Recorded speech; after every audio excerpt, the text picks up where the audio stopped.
Welcome back. All right, so we've got 10 games tonight in the National Hockey League. We've got 5 starting at 4 o'clock Pacific, 7 o'clock Eastern. An hour and a half later, we get Game 6. And then 7 starts at 9 o'clock Eastern, 6 o'clock Pacific. And then we get 3 late games as well. So it's nicely spread out. If you are, like me, trying to watch as much as you can, tonight's a good night for that. Starting at 7 Eastern, 4 Pacific, the Boston Bruins at home against Buffalo. This is a big game for Buffalo. They need to get things on track. So while some teams are selling off, looking at Detroit as a team that's selling off, another team that's adding is Ottawa. And so things seem to be changing in the Eastern race. Buffalo needs this win tonight to stay in this. So November 12th, a 3-1 win for Boston. December 31st, it was a 4-3 overtime win for Buffalo. This is the third of 4 meetings. They'll meet again on March the 19th. Buffalo, 31-24-4. Their last 10 games, they're 5-5. They need to be pegging off wins at a greater rate than that. But away from home, they're very good, 19-8-2. They're 3 points back of Pittsburgh for that final playoff spot in the East. They are tied with Florida and Washington. So this is still a schmozzle we got going on there. Boston, 47-8-5. They're trying to become the fastest team to reach 100 points in NHL history. Currently at 99. Last 10 games, they're 9-1. They've won 8 in a row. They had no business winning that game against Calgary. That was all Ullmark. One thing that Buffalo should be able to do, this is Boston's, 5th game in 8 days, something like that. And it was a long road trip they just had. Usually a team coming home off a long road trip can have a bit of a downbeat for that first couple of periods getting home. Buffalo needs to jump on them. So at home, Boston's 24-2-3, very good record. They're 17 points ahead of Toronto atop the division. So I get the feeling they might win the division, and we'll see how that one goes tonight. Should be a fun one. 7 Eastern, 4 Pacific. The Nashville Predators in against Florida. Since the last time these teams met on February 18th, things have changed. Nashville won that game 7-3. I'm not anticipating a Nashville victory tonight. As they've sold, and they're still in the process of selling. So 29-23-6 is the overall record for Nashville. They're 5-5 in their last 10. Away from home, they're 13-12-3. They are 8 points back of the Winnipeg Jets in that final playoff spot in the West. So yeah, they having sold off, and of course it hits the players that are still left on the team, right? Like, these are friends of theirs they're seeing leave the team. They know the team's been weakened. It's something that they're paying attention to. It's a tough time of year for the players. And so I expect Florida to be the really focused one tonight. They're 30-26-6. Their last 10 games are 6-4. At home, they're 16-9-3. They're 3 points back of Pittsburgh. So for Florida, this is a really important one. And of course, you keep your eye towards the Buffalo-Boston game as well. We have roughly 20 games left in the season. But yeah, each game, each night, it's going to feel like things have changed quite a bit in the race. And that race now includes Ottawa. They went out and got Chychrun, and they're in against the Rangers, who have Patrick Kane. So this should be a fun one. The Rangers won the first meeting between these two teams by a score of 3-1. I did mention, Nashville won 7-3, I did. 3-1 win for the Rangers on November 30th, and then December 2nd, it was a 3-2 overtime win for Ottawa. So for the Sens, they're 30-26-4 on the season. Last 10 games, they're 6-3-1 away from home, 12-14-2.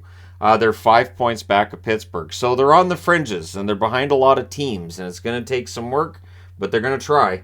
The Rangers, 35-17-9 overall. Their last 10 games are 6-3-1, and at home they're 17-10-4. They're coming off of an overtime victory against Philadelphia, a game that Philadelphia outplayed them in through large swaths, but they still won it in the end. That's the key thing, right? 7 Eastern, 4 Pacific start between the Pittsburgh Penguins and the Tampa Bay Lightning. Pittsburgh has had an easy time with Tampa this year. They don't see what all the fuss is about. They beat them 6-2 on October 15th, 7-3 on February 26th, so a combined score of 13-5. I thought about wearing a Tampa jersey, but the problem with that is that I don't know that I have faith in Tampa Bay bouncing back right now. Something's off with them right now. So Pittsburgh 30-21-9 is their overall record. Their last 10 games are 5-5, but they have won 3 in a row. Away from home, they're 14-12-5. They're 1 point behind the Islanders for that first wildcard spot. They are 3 points clear of Buffalo, Florida, and Washington. So that race is still there, and Washington's still technically in it. I don't think Washington's going to make it because, they have sold off, but strange things can happen in the National Hockey League. On the Tampa Bay side, they're 37-19-4. They're 5-3-2 in their last 10. And it's been a bit of a rough go for them lately, hasn't it? They're 22-5-3 at home. They're 12 points clear of Buffalo and Florida. So one thing with Tampa is they're behind Toronto. It looks like they're going to end up finishing third. I don't know how much motivation. I don't know how much motivation is playing into this, and I don't know how much maybe there's injuries, something else. But Tampa Bay just hasn't seemed like Tampa Bay over the last little while. Also tonight we will have the Seattle Kraken in against Detroit. So Detroit's sold off a bit too. February 18th, Seattle wins this matchup at home 4-2. We'll see how they do in Detroit. Seattle's 33-21-6 on the season. They're 4-5-1 in their last 10. Away from home, they're 18-9-3. They're 2 points back of Edmonton. They're tied with Winnipeg. So they need a win here because, again, they're down into a wild card spot now, and that's a little bit too close to the playoff line, I would think, for their liking. On the Detroit side, they're 28-24-8. Larkin seemed pretty upset that Bertuzzi got traded. And I'm not saying that it's going to affect his play from here, but it could affect him tonight. Absolutely, it could. They're 6-4 in their last 10, but they've lost 3 in a row, which I think is why Yzerman's selling. I think the last 3 games have shown him, yeah, we're not going to make it. At home, they're 15-12-3, and they're 5 points back of Pittsburgh for that final playoff spot. And that's one thing that, as a fan, I understand that when you're within 5 points, you probably feel like, hey, we're right there.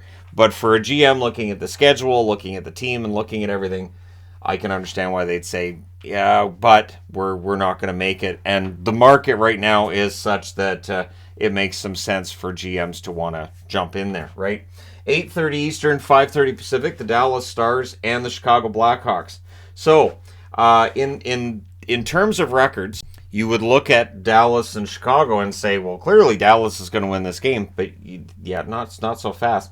November 23rd, Dallas wins 6-4, but February 22nd, so very recently, Chicago won this matchup 4-3, and Dallas had a 3-0 lead. So we'll see what happens tonight in Chicago. The fourth and final meeting between these teams will be March the 28th. Dallas coming off of a win over Arizona. And it's weird that they beat Arizona, and I'm like, yeah, you guys beat Arizona, cool. They're 32-16-13 on the season. Their last 10 games are 4-3-3. That's why I was kind of just happy to see them beat somebody last night. And now tonight feels like a real test, even though Chicago, having sold and all that. 16-6-5 is the record away from home for Dallas. They're 3 points clear of Minnesota atop the division. 4 points clear of Colorado, who suffered a setback last night themselves. So we'll see what happens here. Chicago, 21-34-5, but over their last 10, they are 5-5. At home, they're 12-16-3. They're 25 points back of Winnipeg. The one thing to me with Chicago is this. So Max Domi's name's out there right now. If Max Domi gets traded, Chicago has no business winning a single game the rest of the way. So for Chicago management, just on one level, you might go to Max Domi and go, look, we might bring you back in the offseason, but you're helping us win way too many games right now, and you're playing far too well, so we're going to move you. At any rate, we'll see what happens in this one. If Domi plays, I think 50-50 odds they win it. If Domi is gone for whatever reason, then yeah, Chicago has no business winning the game. I say that in that way because Dallas has still found ways to lose games they shouldn't over the last month. So we'll see what happens. 9 Eastern, 6 o'clock Pacific start between Toronto and Calgary. Toronto's going to try to bounce back from what was a tough game for them last night. December 10th, it was a 5-4 overtime win for Toronto at home against Calgary. We'll see what happens tonight. Toronto is 37-16-8. Their last 10 games, they're 6-4. Away from home, they're 14-10-4. They're 4 points ahead of Tampa Bay. Second place in the division is theirs, basically. On the Calgary side, 27-21-13 is their overall record. Their last 10 games, 3-4-3. They have been trending in the wrong direction. At home, they're 15-11-3. They're 5 points behind the second wild card in the West, who are Winnipeg. So for Calgary, they need to get things going. They're the only team in the West that's below the playoff line that hasn't declared themselves sellers. And so, yeah, if they still see themselves in it over the next 24 hours, we'll have a good idea what the moves they make. If they don't, well, then the top 8 in the West might very well be settled via default. The two greatest words in the English language, right? Good on Homer. 10 o'clock Eastern, 7 o'clock Pacific start between Minnesota and Vancouver. The first two meetings, Minnesota wins October 20th, a 4-3 overtime win. That was their first win of the season. December 10th, a 3-0 win for Minnesota. So the Wild come in 34-21-6, and they're playing very well. They're 7-1-2 in their last 10. Away from home, they're 15-11-4. They're 1 point ahead of Colorado. Probably quite glad to have seen Colorado lose last night, actually.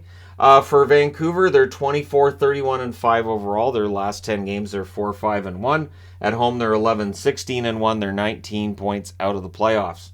10:30 Eastern, 7:30 Pacific start between Montreal and LA. LA won the first meeting December 10th in Montreal by a score of 4-2. Montreal trying to return the favor tonight. They're 26-30-4 overall. Their last 10 games, Montreal 6-4. Away from home, they're 12-15-3. They're 13 points behind Pittsburgh for that final playoff spot in the East. On the LA side, they're 34-20-8. Their last 10 games, they're 6-2-2. At home, they're 17-9-2. They're in the hunt for first in the division, but they're only 2 points clear of Edmonton and 4 points clear of Seattle. So they will need wins as well to hold those teams at bay. So we'll see how this one goes tonight between LA and Montreal. 1993 Stanley Cup rematch. 10:30 Eastern. I don't think anybody from those teams are playing tonight, though. 10:30 Eastern, 7:30 Pacific start between St. Louis and San Jose. November 10th, St. Louis wins this one by a score of 5-3. The third and final meeting will be on March the 9th. St. Louis is 26-29-5. Their last 10 games, they're 3-5-2, and they're in full sell mode. Away from home, they're 13-15-1. They're 15 points behind the Winnipeg Jets for that final playoff spot. San Jose 18-31-12, the only team in the league without 20 wins. Their last 10, they're 3-6-1, and at home they're a miserable 6-16-8, which would explain the empty seats. They're 24 points behind Winnipeg for that final playoff spot, meaning they're only 1 point ahead of Chicago. So San Jose's putting themselves in a better position to potentially end up winning the Bedard sweepstakes. We'll see who wins those sweepstakes within a couple of months, won't we? Let me know your thoughts in the comments section below, as always, including your winners for these games on the board here. Don't forget to hit like and subscribe if you're browsing your way through. You just happened upon this video. Thank you guys so much for watching, for all your support. I will talk to you again soon.